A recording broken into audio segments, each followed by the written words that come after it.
is my strength. Good morning. Good morning. Good morning. Good morning. The joy of the Lord is my strength. Good morning, Coach Deborah.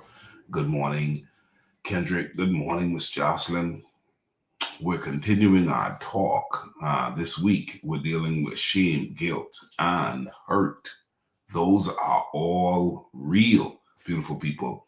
Y'all got to pray for me. I have to go and speak. I get the opportunity to go and speak this morning to inmates. I'm going to the prison. Kendrick, I'm going to the prison. Miss Cynthia, I'm going to the prison. Miss Johnson, I'm going to the prison. And I am I'm looking forward to it. This is different. I've never done the chapel service at the prison before. So this morning y'all know I got a word.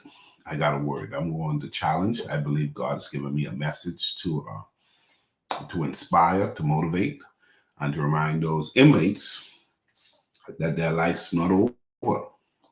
There's still something for them to do in the earth. And that's going to be my focus. And so y'all pray for me, y'all. Pray for me. I might tell y'all about it maybe tomorrow. But this morning, let's go ahead and dive into this subject.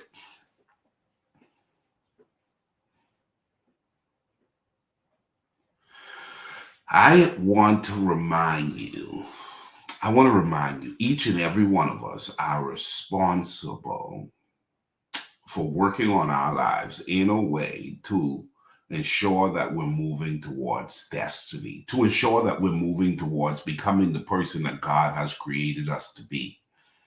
If you don't like where you are, you can make some adjustments. The ultimate goal is to learn, heal, and evolve.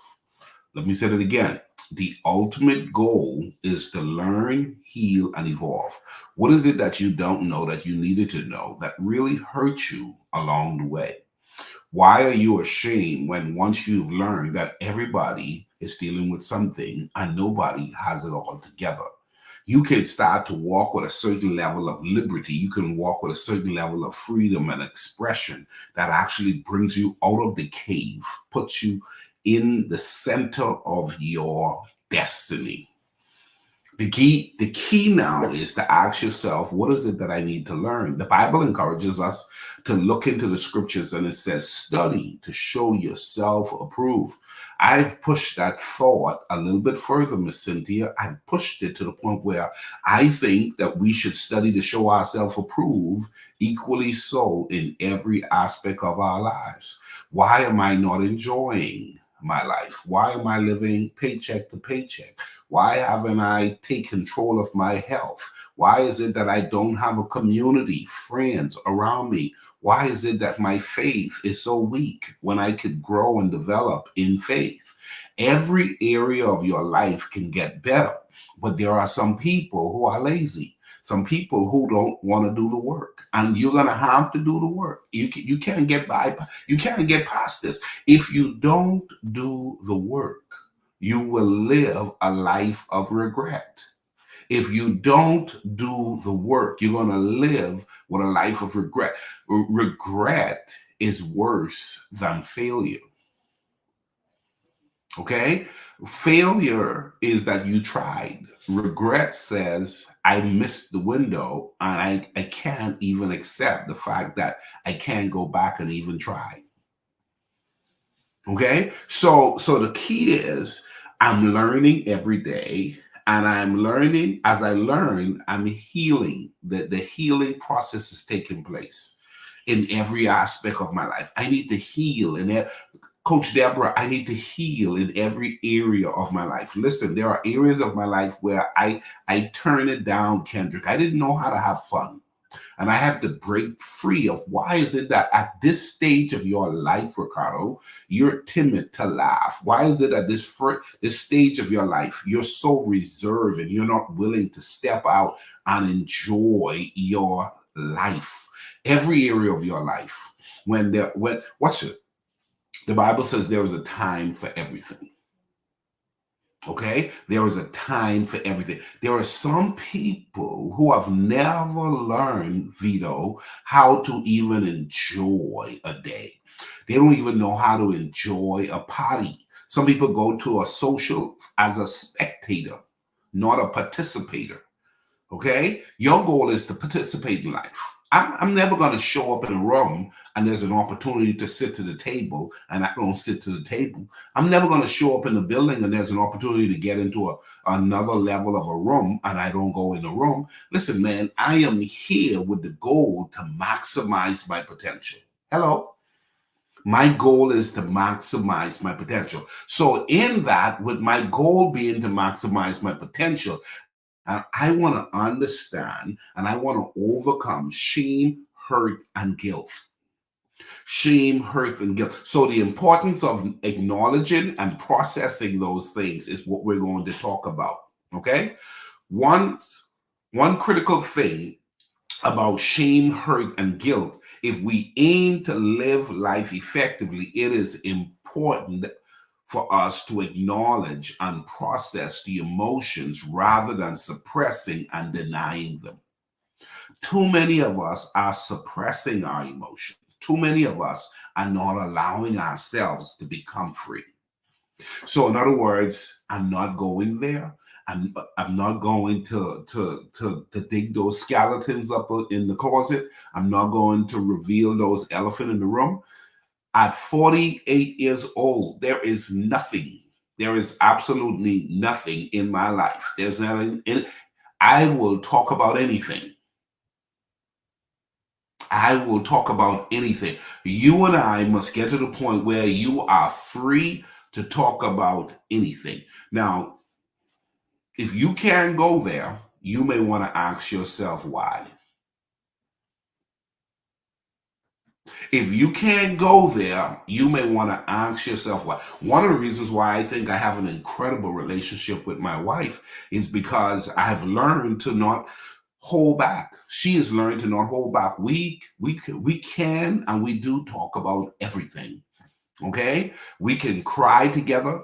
We can laugh together. And I mean, we're doing life to the fullest together. Equally so, I'm learning with our children to be able to talk about anything. I'm ashamed. I feel guilty. I'm still hurting. My God, when are you going to address this thing at the core and stop living with a facade? You don't want to just have it looking good on the outside. Remind yourself of this. I'm in pursuit of being stronger than I look. Okay, I want to be stronger than I look. Write that down. I am aiming to be stronger than I look. By confronting your feelings with honesty and self compassion. Honesty and self compassion. Don't beat yourself up. There are some people who will encourage you to beat yourself up, but I say that's the devil. Don't beat yourself up. People make mistakes. And all depending on who your circle is, you could have some people around you, they pride themselves on beating themselves up. And then they, in turn, want to encourage you to beat yourself up. Listen, people, listen. Don't beat yourself up. Okay? Oh, man, but Ricardo, you made a mistake. We all make mistakes. Could I get somebody to agree with me with that? How many of y'all believe that? We all make mistakes. So honesty is important. I'm going to come clean. I'm going to come clean. It hurt. I don't feel good about this. I don't like what happened. As a matter of fact, boy, I wish I could change some things. I was talking to a coaching client, Sister Rolanda, I was talking to a coaching client this week, and I told him, what you can change, you don't need to keep carrying into another day. You got to get to the point where you realize there are some things you have no control over. And that's one of the highest level of self-control. That's one of the highest level of freedom, is to be able to identify what is it that you have no control over. Sister Rolanda, do you know that there are some people, they are extremely frustrated almost every day for things they have no control over. For things they have no control of. If you're going to follow effective living and be considered an effective living ambassador, one, you got to read the book. And number two, you got to stop making a list of the things of what do I have control over? because your life at its best is you doing well with what you have control over. What you don't have no control over, you got to present that to God. What you don't have no control over, you need to present it to who have control over it. Okay, Miller, man, I start my day off. I'm frustrated. I'm angry because of traffic. Every morning I got to deal with this traffic. Well, if you don't have no control over traffic, then you need to learn how to use traffic for your favorable good.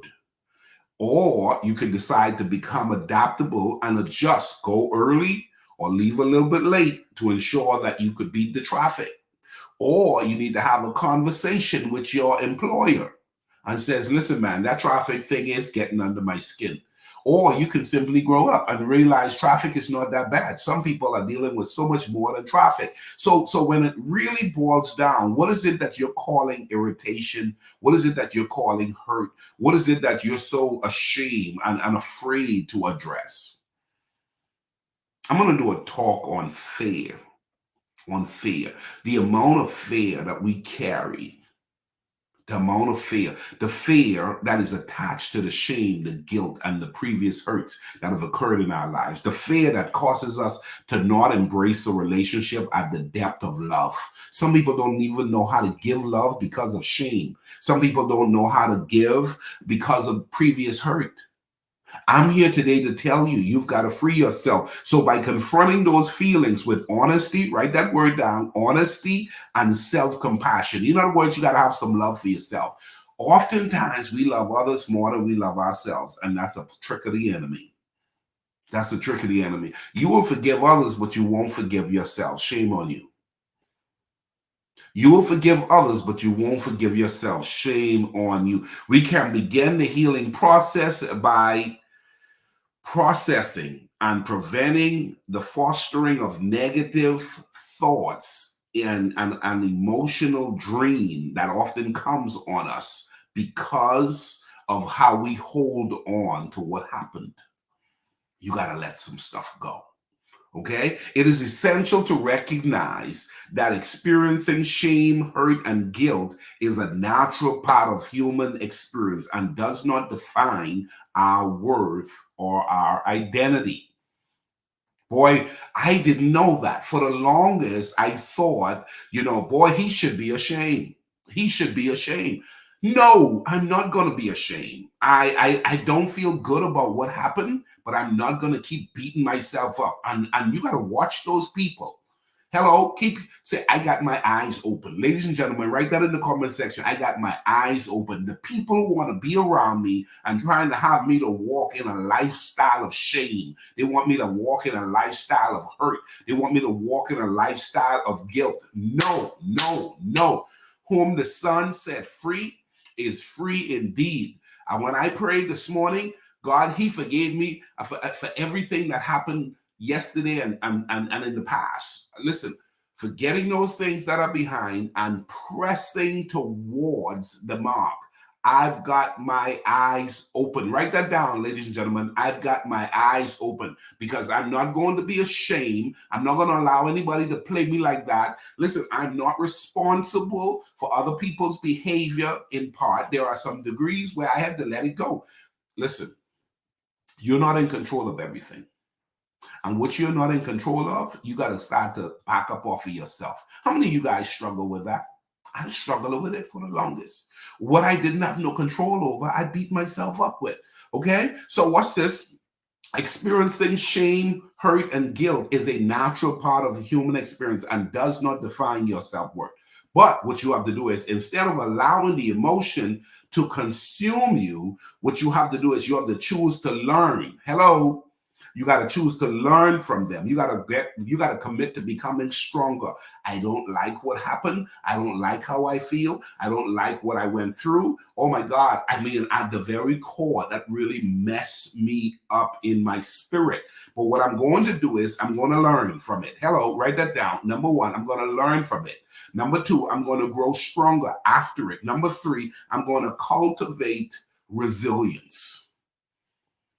I'm going to cultivate resilience. So number one, I'm going to learn from it. Number two, I'm going to grow stronger. Number three, I'm going to cultivate resilience. Ladies and gentlemen, seeking support from trusted friends I said trusted friends, family members, and mental health professionals can prevent valuable perspective. They can provide valuable perspective and guidance on navigating these challenges that our emotion find itself dealing with.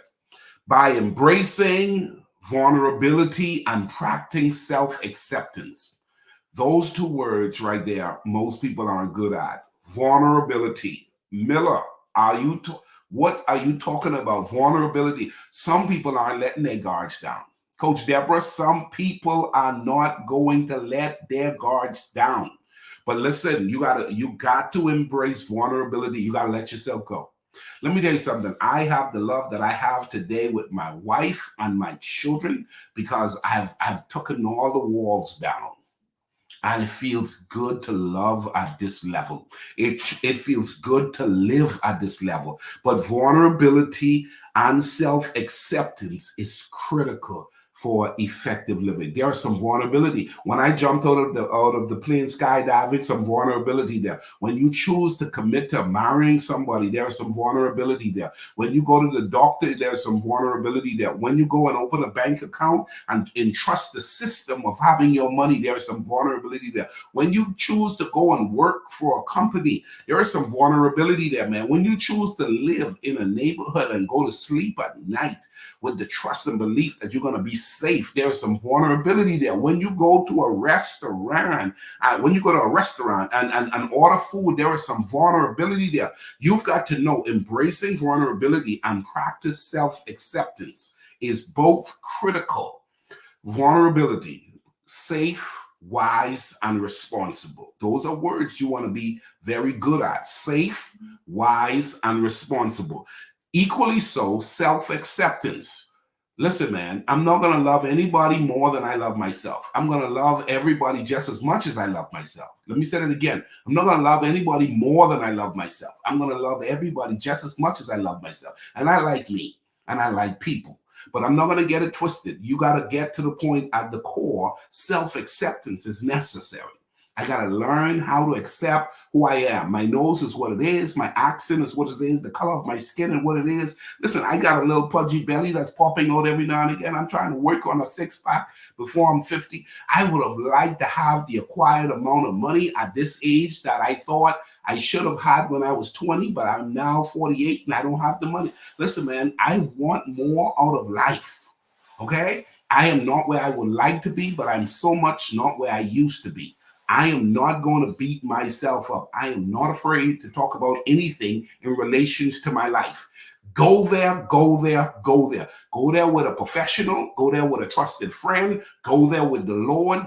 Go there. Find yourself there so that you can be free. As I close this talk, I want you to remember this. We empower ourselves to live authentically and cultivate meaningful connection with others, leading to a more fulfilled and purposeful life. There are some people assigned to help you get past what's been holding you back. There are some people, and listen, may the rest of your life be the best of your life. Please don't imprison yourself. Please, listen, use discernment when it comes to safety. Listen, use understanding when it comes to wise. Use reality when it comes to self-acceptance. You just got to know, I don't know everything. But what I'm not going to do is I'm not going to try. Not try. I'm going to try. I'm going to try to get myself better than where I am right now. Well, coach, I'm doing pretty good. Well, if I had $1 for every person who told me they were doing pretty good, I would be a multimillionaire. Pretty good is not enough.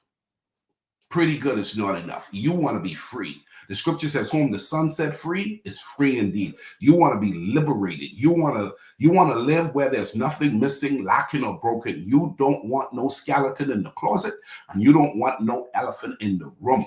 Hang around with me tomorrow. We're going to dive into this, close this out, and maybe next week we're going to talk about that thing called fear. God has not given you the spirit of fear. Why are we so fearful to even go and address the hurt? Why are we so afraid to deal with the guilt? Why are we so afraid to deal with the shame? I'll be back. Love y'all. Bye-bye.